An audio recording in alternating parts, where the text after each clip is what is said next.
Yeah, absolutely. And I really feel the only thing that prevents us from going is the things that we're attached to. It's like we're holding on to an idea or an identity of who we are, what we should be, or what success is, or what money I need to make. And a lot, I've seen this happen so many times in my own life and other people's lives, and clients that I've sat with. Once that thing is released, more abundance comes in, and it looks so different than what it is that you thought you were meant to be. And sometimes it's the same thing, but it's just a different iteration. Well, hi there, it's Matthew Blades. I'm so happy you are here for this episode of Learn from People Who Lived It. When I went to my retreat, the retreat that literally changed my life, that place was filled with a bunch of Scots. I'm not joking.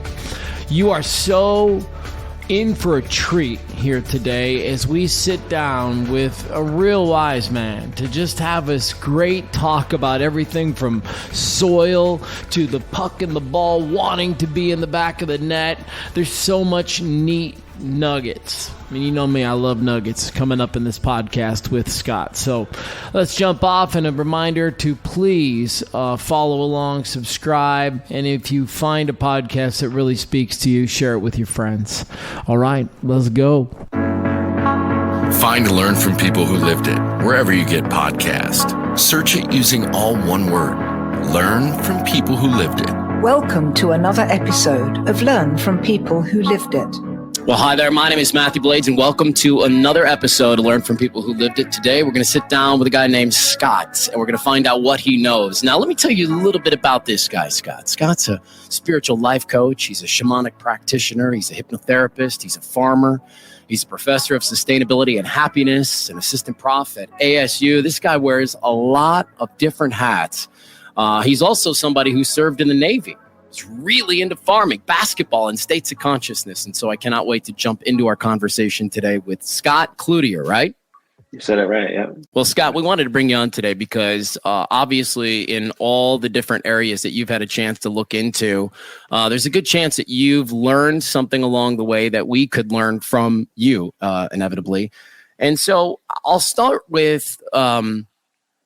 I think I want to start at the very beginning, which is kind of, why you got into this work, why you even do what you do. What was the driving force for you to want to pursue a life of sustainability, happiness, shamanic practicing, spiritual life coaching? Like, why did you want to be in that space? Yeah, I think it was just my personal journey of being a kid. I grew up in New Hampshire and lived on the border of a forest or the edge of a forest. And I had somewhat of a traumatic childhood growing up, but I found kind of refuge in the forest and being amongst the trees and watching the forest grow as I grew and realizing we were growing together and seeing how different animals interact in the forest, or learning the tracking patterns of turkeys or just things that would move through the forest as you watch it grow. And then once I left the forest and I went away to the military, I began to realize just how special that place was, and how important nature is in our own life. And so throughout my journey, have always found that to be important. Even as a kid, I would tell people, I wasn't very confident speaking about this until I got older, but I used to talk to the trees. I would throw rocks into the woods and just look for the tree that the rock hit. And I would go over and ask the tree questions. And I think there's something inherently beautiful to the connection we do have to nature and how nature does talk to us. And that's what got me interested in the shamanic practitioner space and studying happiness and all these things too. Am I correct to assume that this traumatic childhood that you had, the escape was getting into nature? Yeah, I think even less than an escape, it was more like it was a nurturing place. I didn't recognize what it was until I had it not there. It was just such a nurturing environment. We'd ride bikes through the woods and we'd, build little forts and just kind of, it's just a place that felt comfortable. Yeah, I spent hours and hours out there. I would sleep out there sometimes. I would just be out there for hours and hours and hours. And the forest is just so powerful. One of the reasons that I really started researching happiness is because I was being trained as an engineer, and we were designing, all these really fancy wastewater treatment plants and all these kind of like super technologically heavy advances and inventions to treat wastewater. And we were putting these wastewater treatment plants in low-income neighborhoods. And I was asking, why aren't we designing these things to be showcases for society? Like, why aren't these things that people would fight over and want in their neighborhoods? Why do we tend to design for, the most economically efficient thing, and just barely meeting the environmental regulations. And I kept getting told that I belong in the humanities. Those are more philosophical discussions and things. And that really struck me as odd. And so I was just thinking, what is it that we would design for? And I was thinking about happiness. And as I was realizing that, I was realizing how much I had to allow my senses to come online, and how much we would need to do that collectively if we're really going to design for happiness, not just human happiness, but more than human happiness as well. And so I think coming back to kind of the question, it's really about creating a space for allowing ourselves to feel again. And a lot of people are feeling the trauma in the world, and the war in Ukraine, and just all that's happening with social unrest and COVID and the things that we've been through a shared collective experience. And obviously there's different levels that everyone's gone through. We've had this shared collective experience of trauma. And so if we open ourselves up to feeling again, we're going to have to work with some of the feelings that we may not want to resolve or to actually feel. Yeah. You hear from people, and we live in a world where seems to be half the people out there are like, toughen up, suck it up, buttercup, like enough of this, woe is me, and all the stuff that's happening. And then there's others of us who are kind of like, well, this is the point. We're trying to make it better for the future. And that other half says, well, we've always done it this way and we've been fine. And I challenge that. I said, you've been fine? Really? Every one of you has been fine? I think maybe you've survived your childhood. Maybe you've survived your upbringing, but I don't know that you're thriving. I don't know that you're in a super growth state where, you're allowing things to kind of come to you and you're having these experiences that you've never had before. What do you feel about that when I say that? Yeah, I think it's touching on the same kind of essence of what it is we're discussing. It's a learned response to just trying to maintain some semblance of control, where you feel like you don't have to feel, or you can just pretend everything's okay until everything's not okay. And then, things begin to fall apart. And this is why, for me, it's just so important to have practices where you do meditate, or you do journey to a drum, or you do plant medicines, or you do yoga retreats, or you run, or you exercise, or you do breath work. You have a community where you can share experiences, or a circle, or whatever it is, because it allows the felt experience to become more real. And then you're also resourced to unpack the things that emerge, And I definitely have stages throughout my life that I'm not proud of, or, the military was very hard on me, or, my first marriage didn't work out. And so there's things that I definitely had to look at myself in the mirror and work through, and I'm still working through things. And I think that's the beauty of the human experience, is that you get to come in and continue to work on evolution and making yourself a better human, and working through things that you perceived as mistakes, and realizing that was the best you could do in the moment that you did it. And how would you like to show up in future iterations if the same thing comes about, or who do you want to be? And learning from those things, I think, is so important. But in order to do that, we have to have the space to feel, and then to be supported when those feelings come through, and to work through the different traumas and the different, celebrate the realizations, or the letting goes, or the shedding of things that no longer serve us. And I think that's coming online more and more. We're starting to see that, spiritual groups are popping up, or even intellectualists is popping up, in different types of research on ecological grief or grieving, or, there's all kinds of trauma with Dr. Mathew and all the things that, Sand is doing. There's so many things popping up all over the place now. It's a beautiful time to be alive, but it's also there's a deep responsibility to it too, Yeah. Scott Cloutier is our guest today on Learn from People Who Lived It. He once, as you heard him say, served in the Navy. He's received several degrees, including a doctorate from Cornell. What did you study at Cornell that you really wanted to dive into deeper? I got into Cornell for biological and environmental engineering, but when I applied with this idea that I would study sustainable agriculture, and thinking about how we could design agricultural systems for happiness, and making humans happier, but then also thinking about the well-being and even happiness of more than human beings, bees, or all these things that are fundamentally important to our agricultural systems. And I got to Cornell, and my advisor proposed to me that I work on community development, thinking about not just food systems, but food and water and energy and transportation and all these things. And so what I really thought about is, how can we, what kind of interventions can we make on a community level, a neighborhood scale, to really, benefit or promote the maximum opportunities for happiness for, community members. And that was kind of a larger scale look at things. And it just kept bringing me down to this focus of individual responsibility, individual happiness, the way we pursue our happiness, the things that we're seeking, the ways we're biased to pursue happiness, the way we're biased to think about our own comparative self versus the comparative selves of others that are around us. And it really opened up this kind of reconnection to my childhood of nature and just how fundamentally important it is to be connected to nature. And that when you're connected to nature, how some of these things shed away this endless need to consume or this endless need to fill voids that we're filling because we don't want to feel what's inside that void, you know, or all these types of things. And so Cornell was just this really intellectual exploration where I went deep into the mind space and, you know, learned how to cultivate that aspect of myself and think about research, but all the time, like, my spirit was alive and wanting to contribute to something bigger than myself, but at the same time shedding away these layers of myself that, you know, no longer serve me, or the traumas that I had from the military or my childhood, those type of things, you know. You mentioned this word a few minutes ago, control. Mm-hmm. And I would love to talk about that because for me, fundamentally, that was one of the massive shifts that took place in my mindset. My retreat was this idea that I could let go and I didn't have to hold on to these things anymore. Because I used to say to therapists for years and years, Scott, I used to say, letting go for me feels like not caring. And I could never reconcile that myself. And so finally, I got enough tools where I was able to see that, like, if you can genuinely just have an experience and then set it down for what it was and keep moving, your life becomes almost instantly easier. You don't get hung up on all the small things. You don't get hung up on trying to make this go that way or make this go that way. When you work with your clients and you guys are talking about control, what types of things are you saying to them, Scott?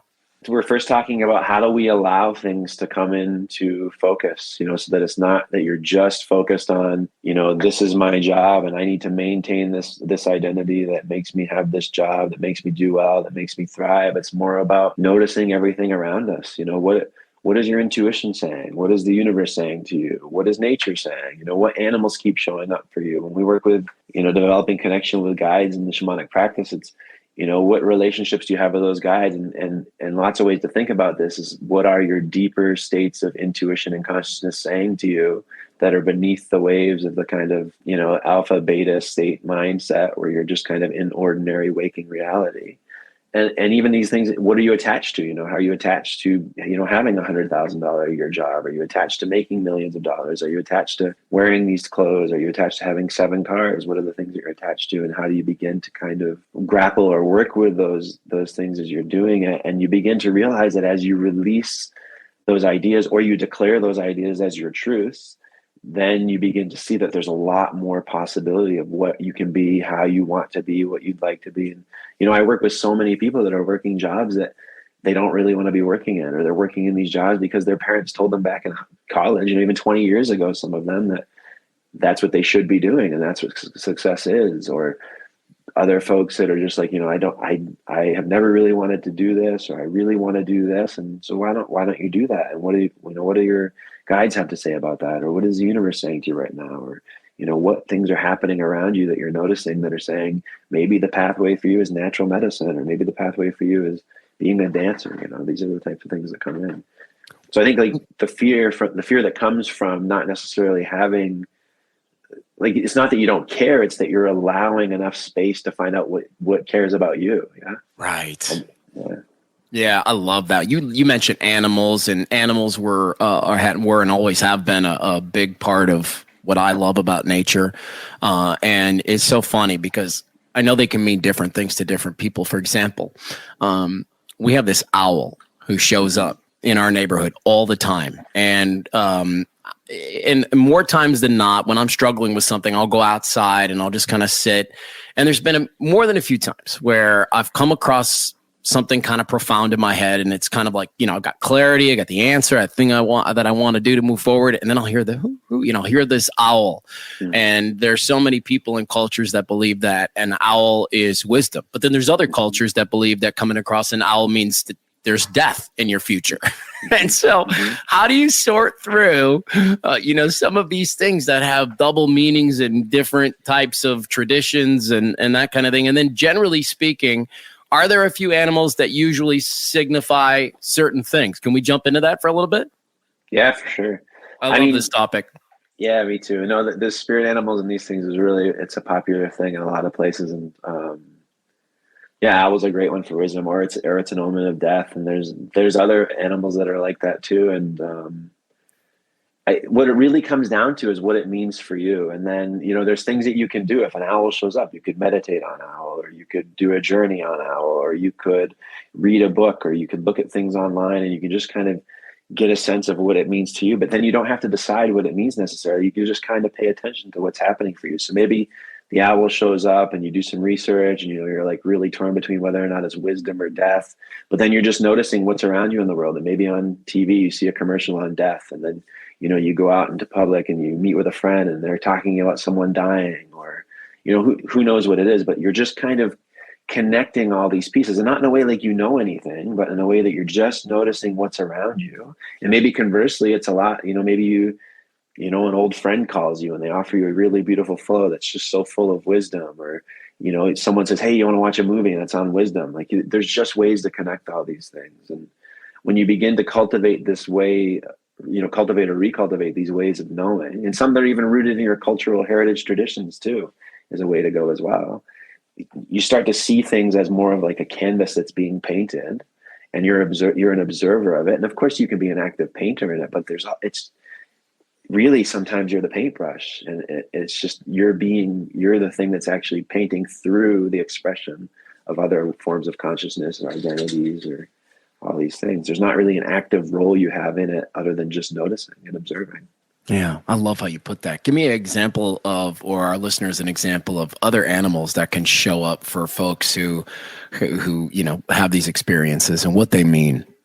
Yeah, I mean, snake is a great one. In some traditions, snake is seen as a healer. It's a massive healing force. And in other traditions, it's seen as not that. The Dene people, I was taught by the Dene people, if a snake comes into your house, you burn your house down. So there's just so many different ways. Rat is another one. Mouse is another one. There's just so many different concepts, and I think this is part of what gets the mind kind of tossed upside down, because you see, on one way, a black widow spider is another great one, actually. Like, that's one that's an omen of like death, and also it has an aspect of wisdom to it, an aspect of like deep responsibility. There's so many different perspectives on it.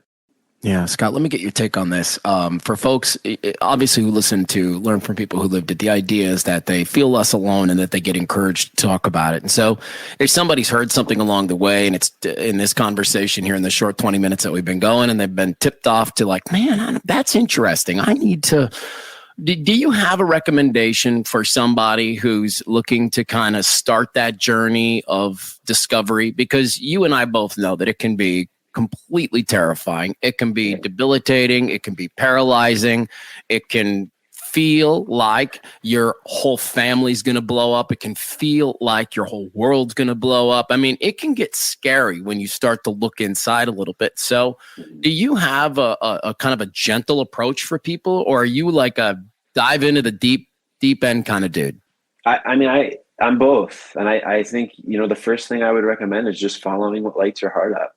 What truly lights your heart up. If you love painting, or if you feel called to go to church, or you feel called to go on a retreat or go hike in the mountains for 3 days, like just whatever calls to you, go try to do that, and ask your community to support you. And, the other thing is if something keeps reemerging, that you keep getting told that you're something or other, or, there's something you need to work on, or you keep having these feelings that won't go away that make you feel awful, or whatever it is, like really take the time to hold space for that and look at them, and then try to feel into what lights your heart up, to explore, to do. And you'll start to see that when you follow what lights your heart up, that's really what starts to create space for the things that you're struggling with to shift and to change and to open. And, so one of the things that I started with Anna Maria, who you had on a previous podcast, my wife, we started our heart center. And the idea is that it's this place where you can create a heart-centered container for yourself and a community for folks where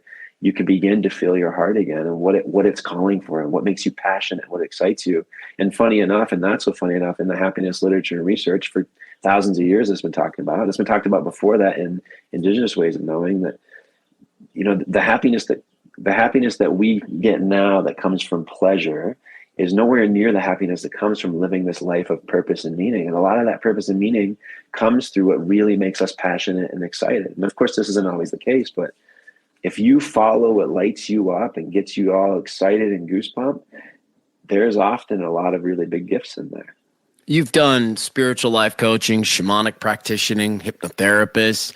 How do you know what tool to pull out for certain folks? It comes through intuitively. I mean, I think it's, you just have conversations and you know, by being connected, you just know like, oh, this is a really good opportunity, to do a trance and hypnosis, or this is a really good opportunity to take someone in the garden with me and get their hands in the soil. This is a really good opportunity to talk about, death, or this is a really good opportunity to just sit and be quiet and listen. And there's other times too that like, you just know that this isn't a place where I can offer very much. Like I don't have the things to offer here, but I definitely know other folks that could help or support. Or sometimes I sit and I know I'm always sitting with a teacher, but other times I know I'm sitting with a teacher and someone's coming to me because they have something to offer to me, and I don't have much to offer them other than to hold space and thank them for being my teacher. Right? But even when I sit with, clients is the word I used, but there's still a student-teacher relationship in both directions, right? As we're sitting with folks and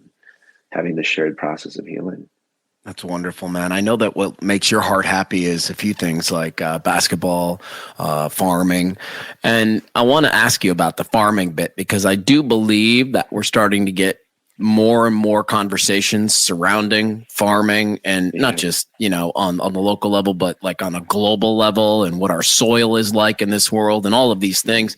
And so what does farming represent to you? Because I think as soon as I say that word, there's a collective group of people that thinks of farming as this prehistoric thing that only people in the middle America do. But what are you talking about, and what does it mean to you? Yeah, I mean, it definitely has all the scales, and I have farmed at all the scale. I farmed, I haven't worked on industrial farming, but I've worked on, super small scale home farming, and I've worked on big farms that are feeding hundreds of people. And there's two things in students and sustainability that I always kind of touch on with them, and it's that we really aren't very familiar with two of the biggest inputs to our body, and that's food and water, and we don't really know where either of those come from.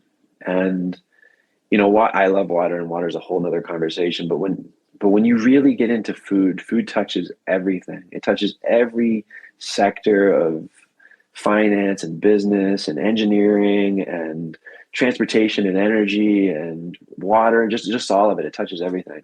And when you actually begin to cultivate a plant with the intention of food for yourself or your community, it just shifts your relationship with everything. You begin to realize how fundamentally important soil health is to everything. I mean, soil is the basis of biological diversity. It's the basis of everything. And the more biodiverse the soil is, the more biodiverse everything above it is in the pyramid.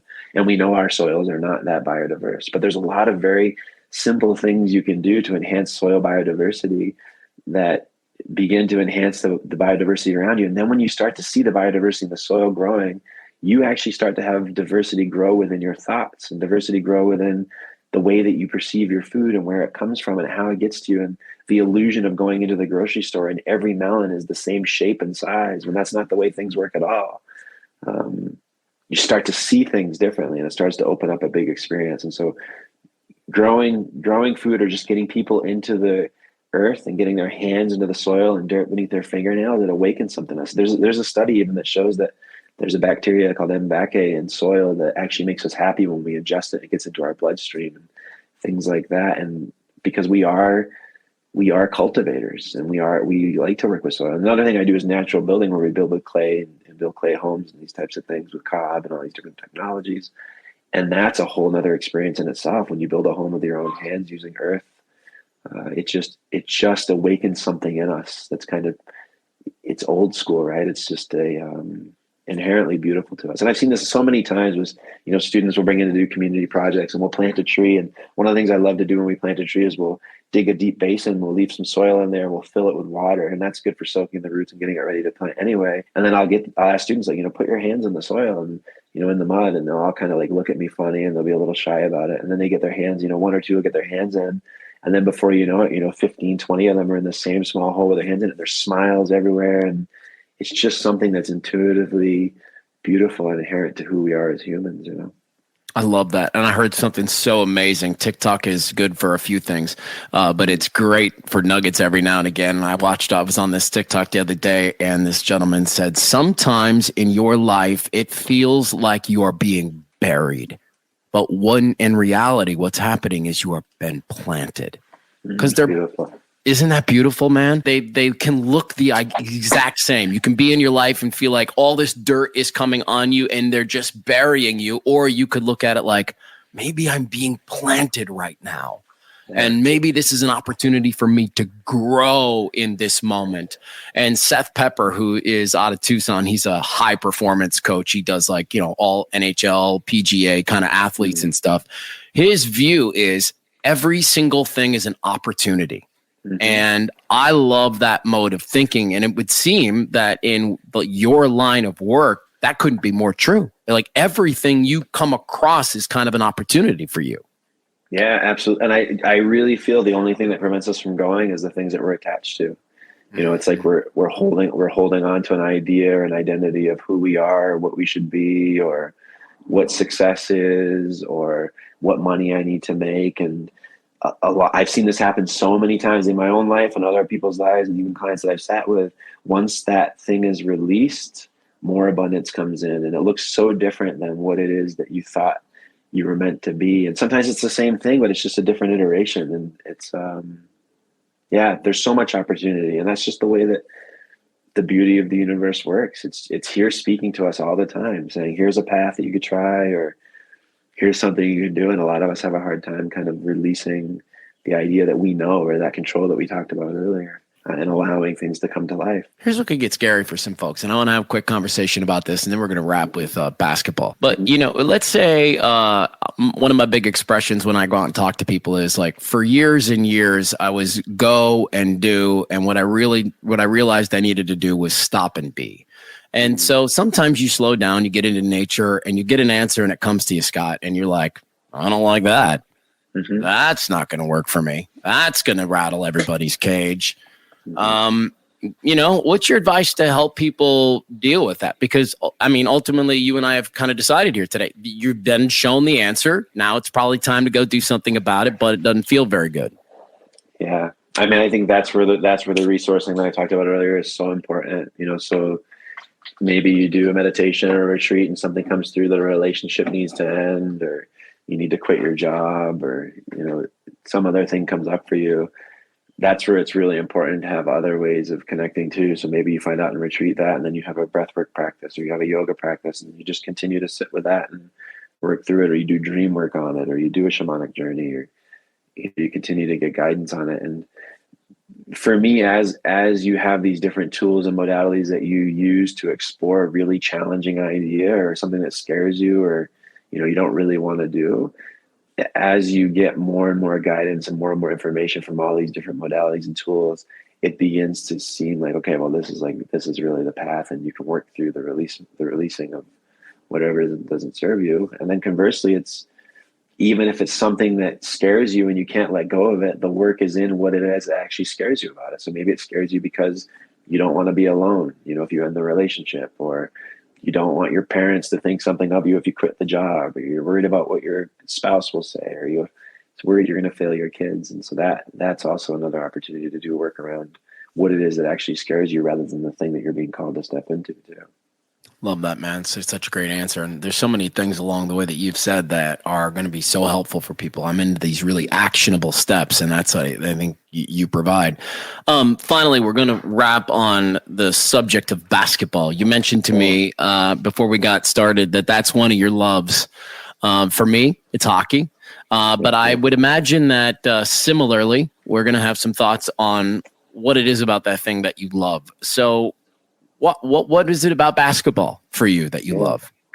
It's funny because I grew up playing hockey too, but sports in general are just a beautiful way to experience a different state of being and a different state of consciousness. And, basketball for me is just such a spiritual game where it's 10 people on a court, but it's 10 people on a court connected to, a whole set of coaches, connected to a whole set of fans that are cheering for them. Like, it's just this big energetic connection. And then there's this ball that, or a puck or whatever, that really wants to serve its purpose in my mind, that like the ball wants to go through the net, or the, puck wants to go into the net. And then there's, a goalie that doesn't want it to, or there's a teammate that doesn't want it to. But when you see a team play basketball or even play hockey, and they're moving that basketball around in a way that it is just, they are connected as a different state of consciousness. It's not just an individual. It is just the most beautiful thing to be a part of. And it's happened to me a handful of times throughout my life of playing basketball, but there's just so much into it.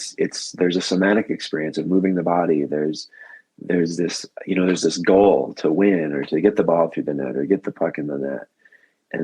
And then there's all this work that needs to come through, yourself, through conditioning your body, or, understanding the game and understanding where to put yourself in relationship to other people. And it begins to become this really good mirror of life, to where maybe you're not getting in position for other people in the basketball court because you're not so good at getting in position for other people as they need you to help them out or step into a certain role, in life. And I think you start to see that these things come together in really beautiful ways. And then you see some of these really amazing players, Michael Jordan or Kobe or LeBron, that just excelled at the game, and then just understanding how they see the game and the ways that they looked at it. And, there's just so much in there. It's just so rich and right. And of course, it's just beautiful to shoot a ball and have it snap through the net, or make a good pass, or play with somebody that's on your team, or make a nice play on defense. It's just so full of opportunity. Actually, you just kind of taught me a little something that I'm going to pass along to my hockey team, because I run a couple of hockey teams here in Ahwatukee.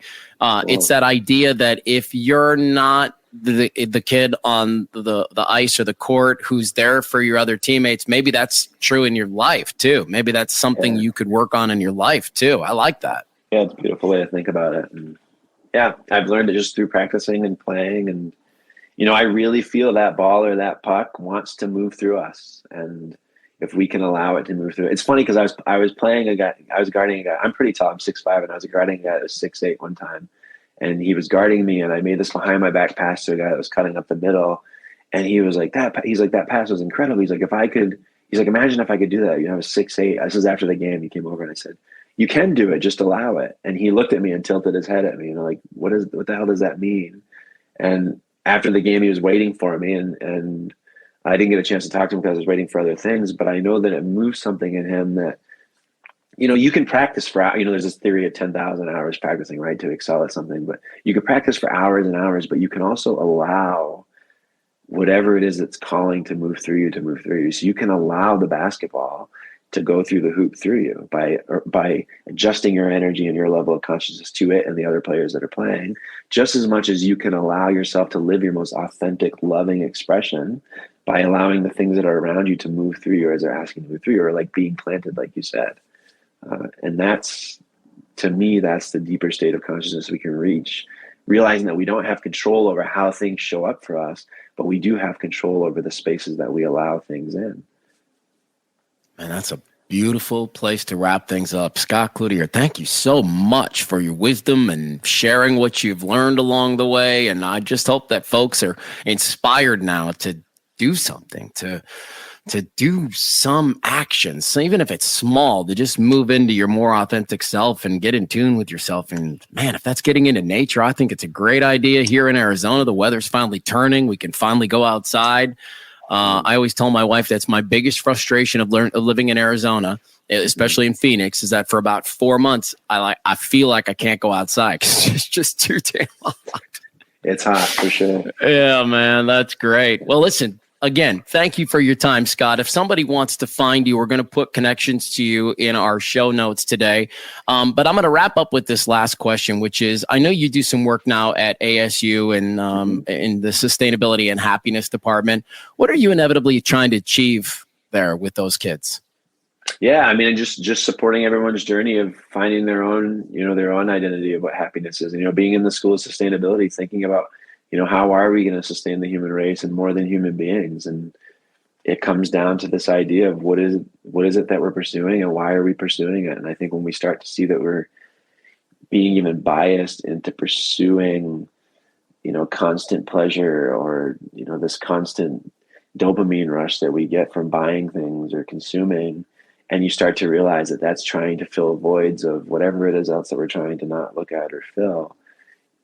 There's a shedding away that comes. And so how do we hold space for both individual responsibility, evolution, growth, while also looking at the systems that are external to ourselves and saying, these things need to change as well.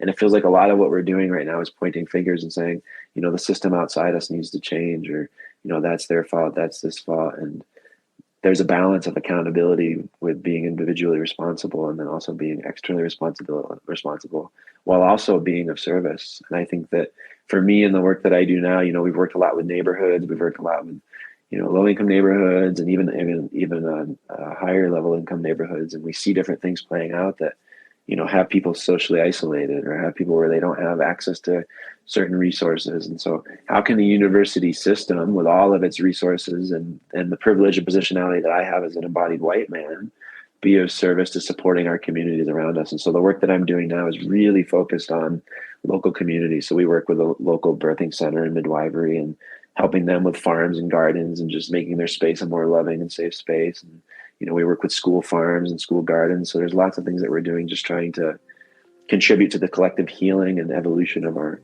communities in their eyes as they'd like to see it and as they'd like to hold their power. There's that old adage, you're either with us or you're against us, and you seem to be one who's with us. So I appreciate you, bud.